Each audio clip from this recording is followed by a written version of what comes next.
नमस्कार जय Jagannath welcome to learn with Jyotirekha Joti आपको मिले essay letter application biography English Odia 10 lines any topic ता सहित क्वेश्चन आंसर।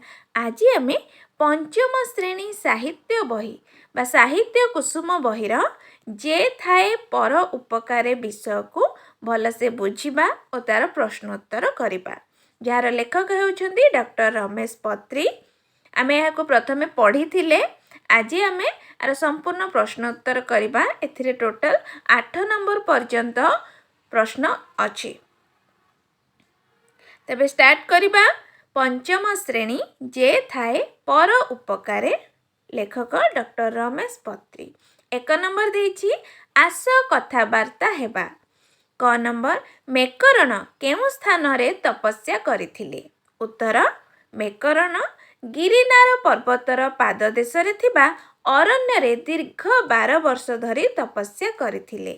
ख नंबर तपस्या समय से किपरि जीवन बिताउथिले।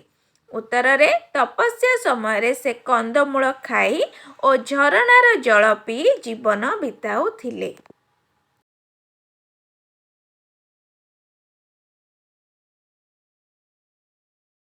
ग नंबर गुरु काहेकि मेकरण को आशीर्वाद कले। मेकरण दीर्घ 12 वर्ष धरी कठोर तपस्या करुथिबार जानी गुरु तांको आशीर्वाद कले। घ नंबर निजर तपस्या सरिबा परे मेकरण गुरु को कौन कहिले। निजर तपस्या सरिबा परे मेकरण गुरु को कहिले गुरुदेव मु 12 वर्ष धरी तपस्या करि सारिछि, एबे मते कौन करबा को हेबो दया करी कहंतु। 1 नंबर मरुभूमि को मेकरण किपरि पानी नेउथिले। गुरु दत्तात्रेय प्रदान करिथिबा तुम्बी गुड़िकरे पानी पुराई भार साहाय्य मेकरण मरुभूमि को पानी नेउथिले। 2 नंबर देछि उत्तर लेख। क नंबर दत्तात्रेय मेकरण को तुम्बी दुईटी देबार कारण कौन थिला। मेकरण को जन्मस्थान कच्छ भूमि थिला।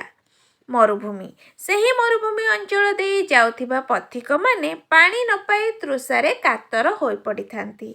सही पथिक मानंको पीवा पानी जोगाई देबा निमित्त दत्तात्रेय मेकरण को तुम्बी दुईटी देइथिले। ख नंबर तुम्बी दुईटी को मेकरण किपरि व्यवहार करुथिले। प्रतिदिन मेकरण तुम्बी दुईटी रे पानी पुराई भार साहाय्य मरुभूमि के बोही नेउथिले। पथिक मानक देखि मेकरण खुशी होथिले काहेकि मरुभूमि अंचल रे यात्री माने शोषरे विकल होई पानी मुंदिए खोजी खोजी निराश हुअंती, मृत्यु मुखरे पड़ंती। मेकरण गुरु दत्तात्रेय निर्देश अनुसार एही भली पथिक मानंको पानी पियाउथिले। मरण मुहरु मुकुली आसुथिबा सेही मनीष मानंक मुहरे हस देखि मेकरण खुशी हेउथिले। घ नंबर केउ उपाय रे मोती ओ लाला लोक मानंको पानी जोगाउथिले। उत्तर रे वृद्ध मेकरण तुम्बी दुईटी रे पानी भरी ताकु लाला पिठी रे ओहळाई देउथिले। सांगरे गोटे डब्बा मध्य देउथिले। आगरे जाउथिला मोती आउ ता पछ पछ चालुथिला लाला। जेउठी मनीष माने पानी बिना छटपट हेउथिले सेइठी से माने पहुंची जाउथिले। सोसिला मनीष माने गध पिठी रे ओहळिथिबा तुम्बीरू डबारे पानी काढ़ी पिउथिले, सेमानक जीवन बंची जाउथिला। एई भली उपाय मोती ओ लाला लोक मानकु पानी जोगाथिले। 1 नंबर राजा को मेकरण की दान मागिथिले। उत्तर रे कच्छ भूमि रे राजा आउ केबे शिकार करिवे नाही बोली राजा को मेकरण दान मागिथिले। 3 नंबर देछि तळे दिया जाइथिबा अनुच्छेदटी को पढ़ी आवश्यक स्थले उपयुक्त चिन्ह देबा। देछि व्यासदेव केवल जणे ऋषि नथिले, से थिले जणे महान पंडित पूर्णचेत। से निजे अनेक पुराण शास्त्र रचना करथिले। बहु शिष्य तांको निकट रे रही विद्या अध्ययन करुथिले। एभली एक चमत्कार दृश्य देखि तांकर आश्चर्यर सीमा रहिला नहीं।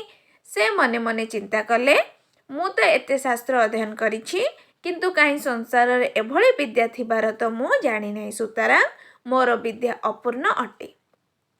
4 नंबर देछि बंधनी मध्यरु उपयुक्त शब्द बाछि शून्य स्थान पूरण करबा। अबा, तेणु, जदि, किंतु, अथच, जे ओ लगेबा। क नंबर देछि अनेक राज्य ओ केंद्र शासित अंचल को नेई आम देश गठित। ख नंबर गुरु जेतेबेले जानिले जे तांको शिष्य तपस्या करुछि से आनंदित हेले। ଗ ନମ୍ବର ମେକରଣ ବାର୍ଦ୍ଧକ୍ୟରେ ପହଞ୍ଚିଲେ ଅଥଚ ପଥିକମାନଙ୍କୁ ପାଣି ଯୋଗାଉଥିଲେ। ଘ ନମ୍ବର ଜଳ ହିଁ ଜୀବନ ତେଣୁ ଜଳଦାନ ମହଦାନ। ମେକରଣ କିନ୍ତୁ ଚଦରଟିକୁ ନେଲେ ନାହିଁ। 5 ନମ୍ବର ଦେଇଛି ଚକ୍ରର ମଝିରେ ଥିବା ଅକ୍ଷର ସହ ଚାରିପଟେ ଥିବା ଅକ୍ଷରକୁ ଯୋଡ଼ି ଯେଉଁ ନୂତନ ଶବ୍ଦଟି ମିଳୁଛି ସେହି ଶବ୍ଦକୁ ଚକ୍ରର ବାହାର ବୃତ୍ତରେ ଲେଖିବା ଓ ବ୍ୟବହାର କରି ବାକ୍ୟ ଗଢ଼ିବା। ପିଲାମାନେ ତମ ବହିରେ ଏବେ ଏମିତି ଗୋଲଟେ ଦେଇଛି, ସେଥିରେ ସବୁ ଲେଖା ହେଇ ଯେମିତି ଥ ଲଗେଇକି ସ୍ୱାର୍ଥ, ଗତ ଲଗେଇକି ସ୍ୱାଗତ, ସ୍ୱାକ୍ଷର, ସ୍ୱାୟତ୍ତ, ତାପରେ କ'ଣ ହବ ସ୍ୱାଭାବିକ, ସ୍ୱାଦିଷ୍ଟ, ସ୍ୱାଧୀନ, ସ୍ୱାବଲମ୍ବୀ। ଏହିପରି ଭାବରେ ଏଥିରେ ଏମିତି ଲଗେଇକି ତମେମାନେ ଲେଖିବ। ଯାହାକି ମୁଁ ଲେଖିଦେଇଛି ଏଇ ପେପରରେ ଦେଖିପାରୁଥିବ ଏମିତି ସବୁତିକା ଲେଖିଦେବ ସ୍ୱାଭାବିକ, ସ୍ୱାଦିଷ୍ଟ। ଏବେ ତାହାର ବାକ୍ୟ ଗଢ଼ିବା। ସ୍ୱାର୍ଥ, ସ୍ୱାର୍ଥପର ମଣିଷ ସବୁବେଳେ ଦୁଃଖ ପାଏ। ସ୍ୱାଗତ, ସଭା କାର୍ଯ୍ୟ ପ୍ରାରମ୍ଭରେ ପ୍ରଥମେ ଅତିଥିମାନଙ୍କୁ ସ୍ୱାଗତ କରାଯାଏ। ସ୍ୱାକ୍ଷର, ଆଧୁନିକ ସମାଜରେ ନାରୀମାନଙ୍କର ସ୍ୱାକ୍ଷର ହାର ଅଧିକା। ସ୍ୱାୟତ୍ତ, ସ୍ୱାୟତ୍ତ ଶାସନ ବ୍ୟବସ୍ଥା ଭଲ ଅଟେ। ସ୍ୱାଭାବିକ, ତୁମର ଏଭଳି ଭାବନା ଆସିବା ସ୍ୱାଭାବିକ ଅଟେ। ସ୍ୱାଦିଷ୍ଟ, ସାହାଡ଼ା ପତ୍ର ମୁଣ୍ଡରେ ରଖିଲେ ସ୍ୱାଦିଷ୍ଟ ଭୋଜନ ମିଳେ। ସ୍ୱାଧୀନ, 1947 ମସିହାରେ ଆମ ଦେଶ ସ୍ୱାଧୀନ ହୋଇଥିଲା। ସ୍ୱାବଲମ୍ବୀ, ପ୍ରତ୍ୟେକ ମନୁଷ୍ୟ ସ୍ୱାବଲମ୍ବୀ ହେବା ଉଚିତ। 6 ନମ୍ବର ବନ୍ଧନୀ ମଧ୍ୟରୁ ଉପଯୁକ୍ତ କ୍ରିୟାପଦ ବାଛି ଶୂନ୍ୟସ୍ଥାନ ପୂରଣ କରିବା। ଯାହା ତମ ବହିରେ ଦେଇଛି। କ ନମ୍ବର ଦେଇଛି ଭୋକ ହେଲେ ସେମାନେ ଫଳମୂଳ ଖାଇବେ। ବାକି 3ଟି ଦେଇଛି, ସେଥିରୁ ଖାଇବେ ହେଉଛି ଠିକ୍ ଉତ୍ତର।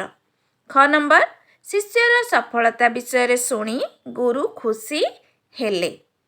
ଗ ନମ୍ବର ଏବେ ମୋତେ କ'ଣ କରିବାକୁ ହେବ ଆପଣ କୁହନ୍ତୁ।